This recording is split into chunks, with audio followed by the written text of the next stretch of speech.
Mr.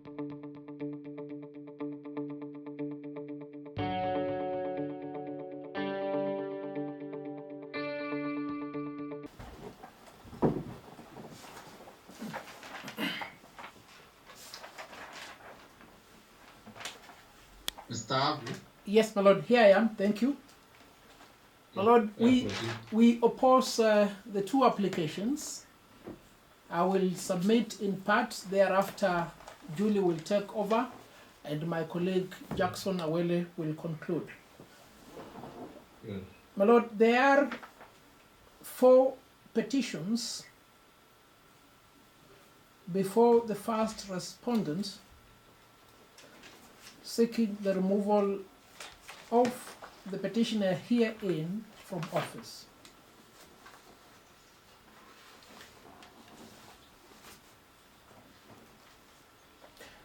My lord, the first of these petitions is dated 18th October 2018 by Mogire Mogaka.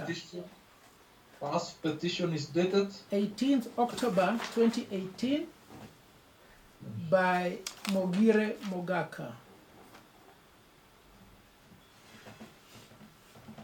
Yes. The second is dated 7th June 2019 by Alexander Mugane.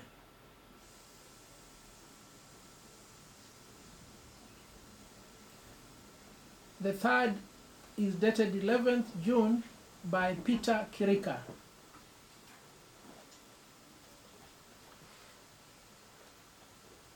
(2019). 2019, my lord. Okay. The fourth is dated 27th June 2019 by the Director of Public Prosecutions and the Director of Criminal Investigations.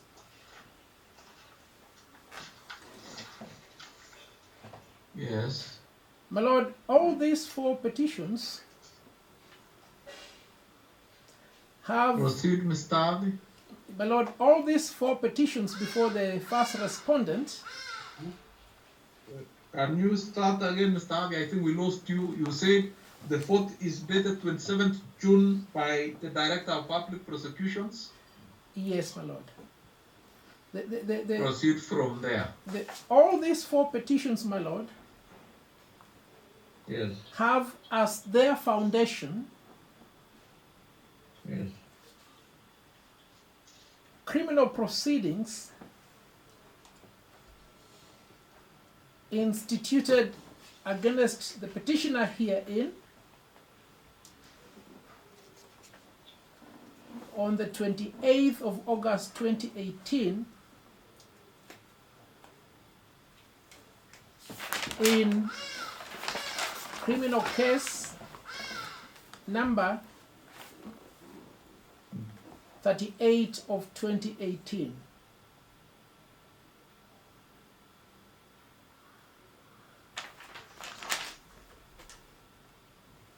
My lord, the entire criminal proceedings Yes. were quashed in a judgment made by the High Court on the 31st of May 2019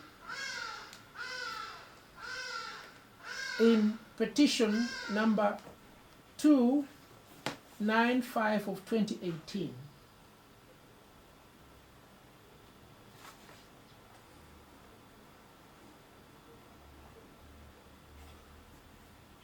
Yes.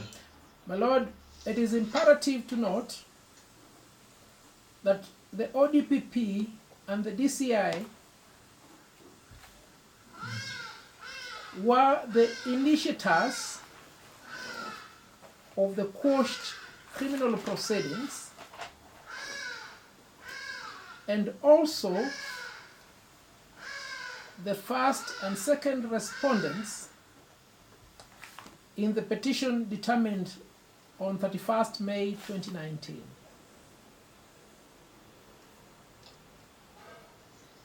Can you repeat again? It's important to note that the ODPP and the DCI were the initiators of the quashed criminal proceedings. Yes, and the Yes. first and second respondents in the petition preceding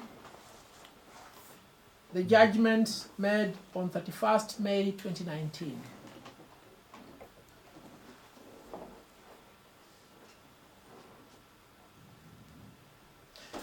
My Lord, the importance of this fact is this. Yes.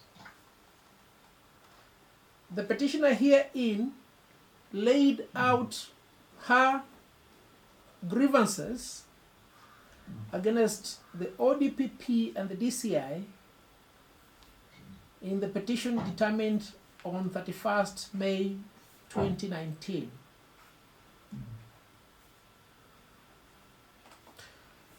My Lord, before you,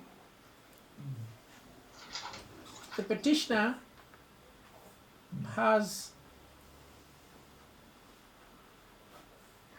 elaborated her grievances against the first, second, and third respondents before whom the 4 petitions for her removal are pending. That dichotomy is necessary for the 4 thematic areas we will submit on.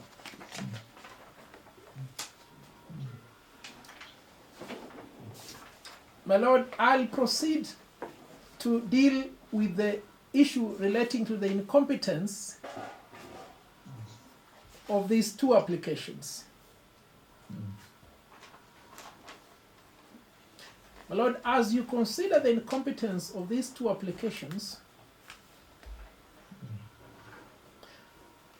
one issue must linger in your mind. And the issue is this, my Lord. Yes. We have here the first respondent Yes. whose actions as an administrative body Yes. have been challenged by the petitioner.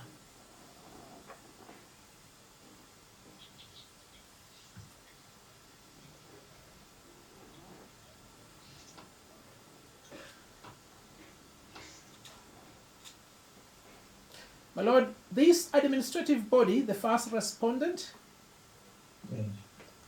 actively supports the joinder of the ODPP and the DCI who are complainants before it.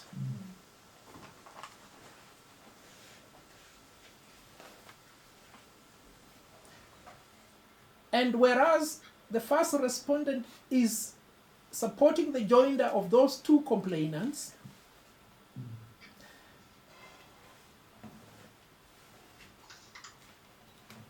Yes. it seeks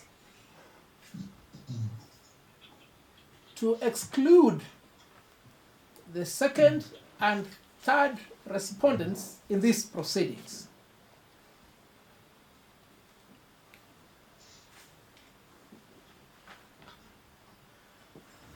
And then the 2 groups do not tell you why the other 3 petitioners before the JSC do not affiliate themselves with the cause they seek now to pursue. My Lord, that is the primordial question here. My Lord, joinder as an interested party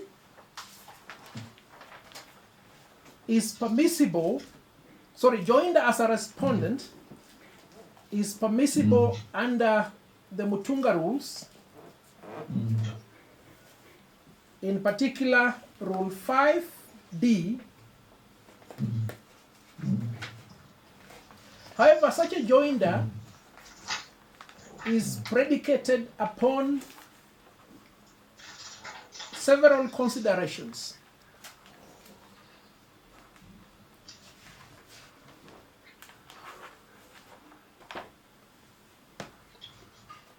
My Lord, the first consideration is that the joinder may be initiated by either party to the petition, that is, by the petitioner or the existing respondent.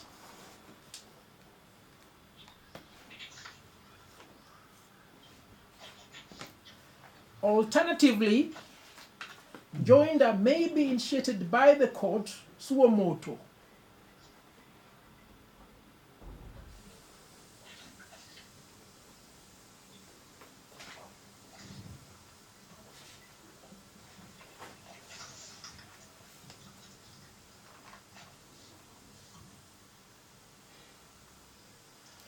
Yes. My Lord, in this case, there is no request by the petitioner or the three respondents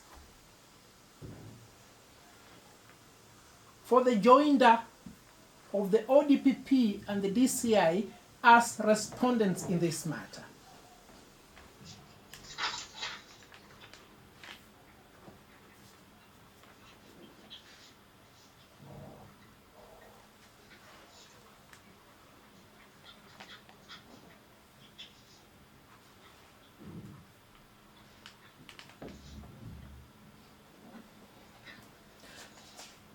My Lord, the second and third considerations relate to the necessity of the party sought to be joined and the efficacy of their joinder towards the adjudication and settlement of the matter. That issue will be addressed by Julie. But suffice it to say, the two applications must fall on the sword of Rule 5(d)(I) for the reason that the joinder has not been sought by the petitioner or the three respondents. My Lord, my learned colleague, Mr. Kanjama, beseeched you to join the two either as friends or interested parties.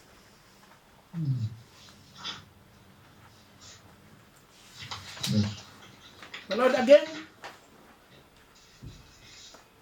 the Butunga rules are clear on how joinder for an interested party can be sought. Julie will deal with the substantive parts, but suffice it to say,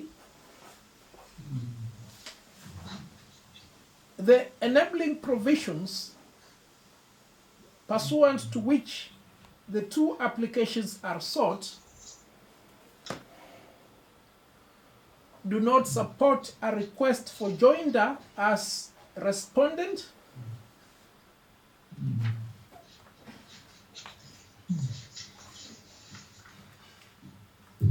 and in the case where the request has been made under the provision that supports joinder for interested party,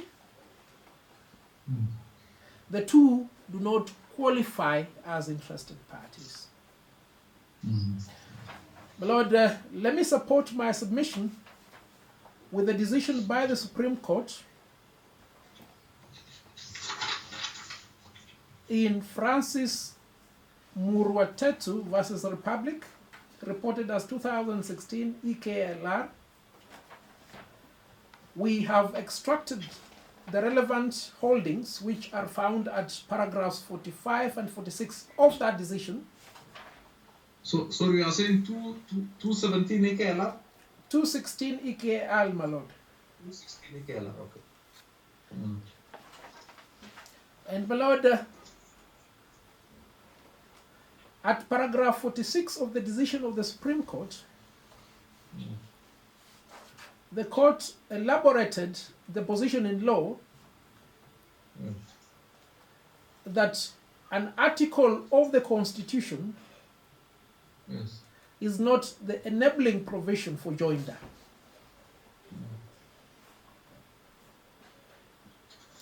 My Lord, if you look at the motion by the DCI,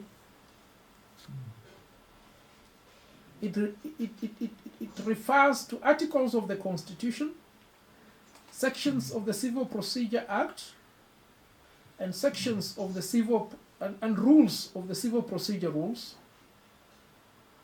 which, as I have submitted, are not the enabling provisions. A similar fate befalls the motion by the DPP, which again repeats the same mistakes by the DCI. Lord, permit me lastly to refer your Lordship to the decision of Kenya National Union of Nurses versus the County Public Service Board of Uasin Gishu, which I have referred to at paragraph 15 of my submissions.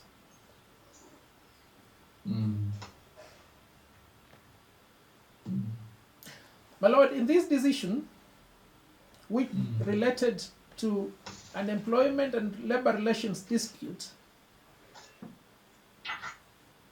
Yes. the court first referred to the definition of a respondent under the Employment and Labor Relations Code Procedure Rules 2016.